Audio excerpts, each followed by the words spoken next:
Yo, what up, though?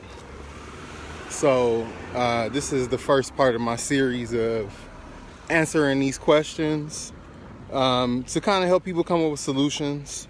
The topic of today is consistency in hitting the gym and consistency with meal prep. And the one thing I think about when I think about consistency is just about, what habits you form around what you're doing. So one of the things that I do that helps me out with consistency, and the thing is, let me mind you that I was like that before too as well, to where it was hard for me to make it to the gym. It was hard for me to be consistent at preparing food, and oftentimes what I would do is I would end up taking the easy option, which would be like going out getting food and stuff like that. And so one of the things that you want to do if you're having problems with consistency is you want to do something small. So I'll give you an example. Like when it comes to exercise, if you do something small, it doesn't take a lot of effort. I think what happens is a lot of times people think about how much time they need to spend at the gym. They think about, oh yeah, I got to spend an hour a day at the gym. In actuality, you don't. It just depends on the quality of you working out and stuff like that. So one thing I know about consistency is that you have to have something that holds you accountable to doing what you say you want to do. The problem that most people have is that they don't do things long enough. And I'll give you an example. I was just talking to somebody, and I've been working with them for about 4 months or so, and I did a mathematical calculation for them. So they were coming training with me about 45 minutes a day, 3 times a week. And this is only if you're consistent with that every time.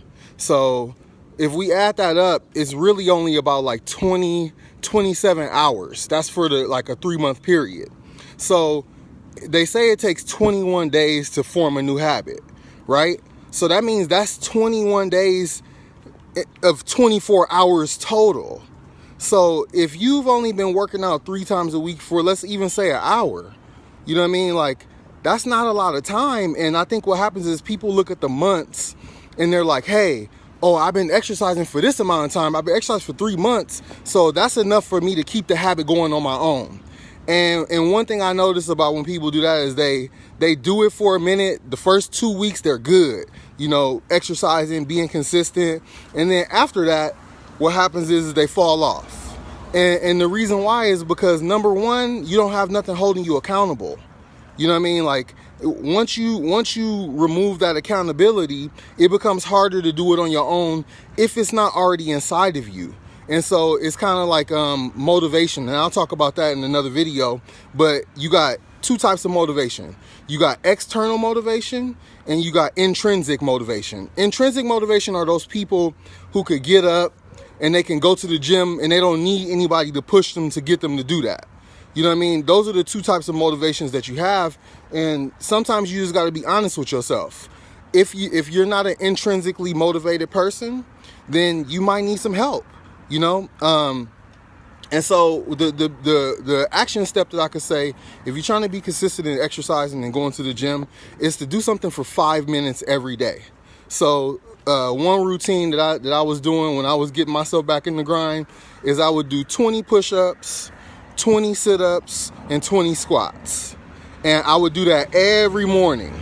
And the reason, and that probably will take you maybe about 3 minutes. It'll take you about 3 minutes to complete all of that.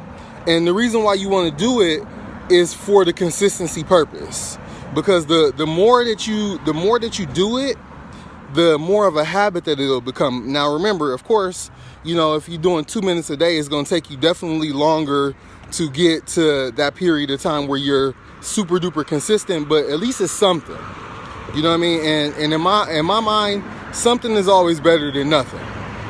So that's one of the ways that you could get, really good at being consistent at exercise, is doing something small and then not pushing it back. You know what I mean? Like, don't push your exercise back into something that you could do later.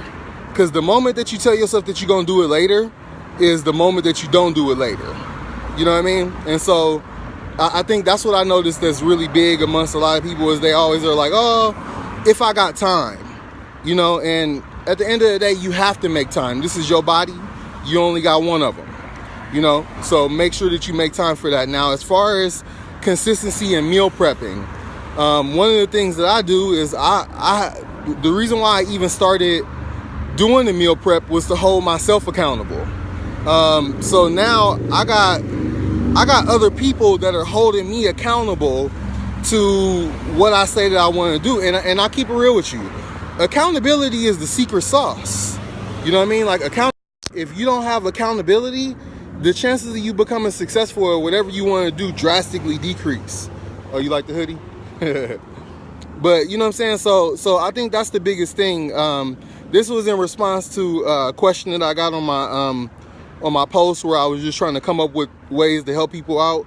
And I think it's going to be, if you're having problems with consistency, the biggest thing that you need is accountability. So sometimes you might have to pay somebody for that. You know what I mean? Like, you might have to pay somebody to hold you accountable to what you say you want to do. You know, it's just like, I'll give you an example. If you say you want a college degree, the only way you're going to get that college degree is paying somebody to hold you accountable. You're not just, well, not right now. You're not finna go to free college.